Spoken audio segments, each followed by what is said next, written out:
last 15 years or so, I've spent a lot of time in stores, 4 to 5 hours every week, observing consumer behavior and observing the different kinds of stores that sell produce.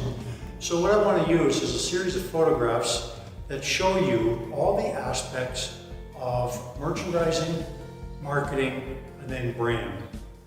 And the variation that occurs within this industry, because there's many different types of sellers. And of course, there's thousands of different kinds of vendors to the retail sales and the food service sales group. Now, here's a photo that I took in Vancouver at a store called Stellan's. And what you'll notice is all of the activity that's going on in this relatively small produce area. 4 or 5 customers, a couple of produce clerks, and their job is always to make sure that the produce is nice. Also, they are very good at answering consumer questions. Whenever I shop there, they were always very helpful. Now, if you go to the next photo, what you're going to see is a store the picture was taken roughly 30 minutes later, and it was taken just 3 blocks from Strong store. You'll notice that there's no consumers and there's no produce clerks. Now, what you will notice, however, is really good bulk displays. Key points here. If you look closely at the oranges to your left and the avocados on the right of the photograph, you're going to see a variation in color, you're going to see a variation in ripeness. What happens here is that's not a good situation, because consumers tend to start picking produce, and very often displays fall apart. So consumers really don't like to shop in situations like that. You as a vendor, if you know this, however, what you would do is bring produce in that matches the competitor produce that are already on the shelf. In this case, being different is not good. In this case, being the same is good, and being dependable is the key for this kind of customer. Now, in this close-up of a bulk display, you're going to notice that the pears have 3 different PLUs. Now, that is typical in bulk displays. What you're also going to notice is the pears look similar in color and in quality. This is important to the retailer. It's important because they don't want consumers digging through the piles to get to the best pear. What they want is uniformity, so that consumers don't have to work at picking pears and putting it into their basket. You, as a vendor to this company, to this retailer, well, your job is to know what their pears look like and deliver quality pears that are similar. Okay? And in this particular case, being different is not good. Being the same is good, but being dependable is the key. That you're going to do the job every time the same way, so that their product looks good to their customers. Now, what's different in this photo is that the oranges also have multiple PLUs, suggesting multiple vendors. And in this case, the oranges have different colors. This is not what you want. A retailer, as I mentioned before, wants similar, so that consumers aren't digging through the pile and disturbing the way the display looks. Your job, your account manager's job, is to understand what these oranges look like for this particular client. And what you want to do is deliver as close as possible to the same color as your competitors. Again, being different here is not good. Being the same, but being dependable, is what you need to be, and is what your brand needs to convey. And now, in this photo, what you're going to see is a beautiful display. This retailer is a very good retailer. And the key here is you'll notice the uniformity. All of their vendors are doing the same job, providing uniform quality and colors and size. Now we're going to switch to another aspect of merchandising, but it's more related to marketing.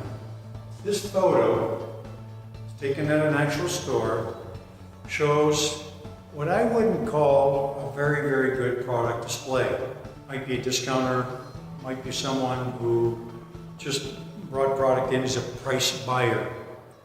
You, as a vendor to this company, really shouldn't be selling this kind of product to this company. You might want to go to the buyer, take a picture. Maybe he doesn't even know that this is what the product looks like. Consumers aren't going to buy this. The cucumbers are yellow, they're crooked. It should be a much better presentation, especially since we know we're capable of it. So one advice that I would bring to you is, number one, again, come back to the stores, see what your product looks like on the display. If that is your product and you're not happy with that, it impacts your brand. Take a picture, show the buyer. A lot of times the buyers don't see what's going on out there because they're really busy. They depend on their receivers and their produce clerks to display the product in its best form. Okay, now we're going to go to another picture. You notice on your left, you're going to see a very nice point of sale poster. The melons look beautiful in that poster, but the melons on the display, the cantaloupes, are a disaster. Who's taking care of this? Again, whose responsibility is this? The retailers decide how they're going to display. You can't impact it. What you can do, though, is know that this is happening. This happens to be a major brand. And consumers, when they see one melon that's got these spots on it, they're not going to buy any. Now, what you can do here is, why would we waste our time putting a point of sale poster up that's beautifully designed, probably cost thousands and thousands of dollars in time to design it, only to have the produce around it look really terrible. So with this kind of store, what you want to do in your marketing program is not worry about point of sale products. Or your account manager needs to be very aware of what's going on and bring it to the attention of the buyer. And now here's another interesting photo. Here you are, you're a vendor to this particular store, and you're designing labels for your marketing program and your brand. And you're designing a label for blueberries. They all are purple or blue. And guess what? You've just designed a label that looks like everybody else's. So how is the consumer going to know who you are, why you exist? You need to understand why it is important to go and see the merchandising side of your client. It's because you want to see what the competitor product looks like. And if you want to be different, you need to be different. These are all the same. To a particular consumer that just comes to the blueberry display, or the blackberry display actually, what they see is just blackberries. They don't really look at labels. They just pick the package up and they turn it around, and if it's good, they put it in their basket. And so here my point is, know what your competitor products look like in the display so that you can make your product different enough that it stands out. And here we have pictures, several pictures actually, that are going to come that really irritate me. And the reason it irritates me is I've spent about a month and a half a few years ago going to various stores in Ontario. In Ontario, we have what's called the Foodland Ontario program. It's a branding program that focuses on buying local. But here's the problem that I discovered, and it was very clear. The product and the way we display it matters. And when you're trying to sell local, it seems like we all think that consumers are stupid and they're going to buy the product just because it's local. Well, they're not. Look at this display. Look at the quality of the peaches. Look at the marks on the peaches. Would you buy this? And I would suggest you wouldn't.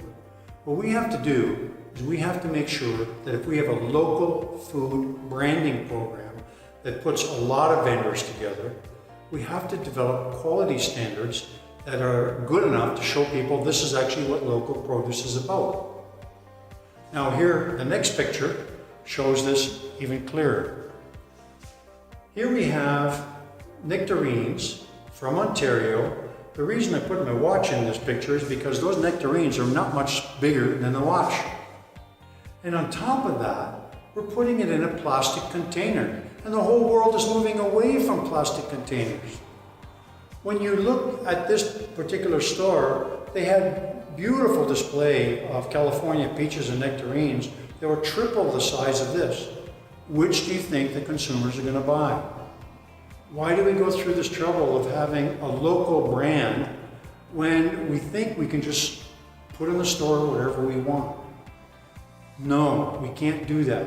We have to be very, very conscious of the marketing effort and the money that's spent on producing local brands and producing the qualities that you would be proud to display, not proud to have consumers walk away from and go buy from California in the same store.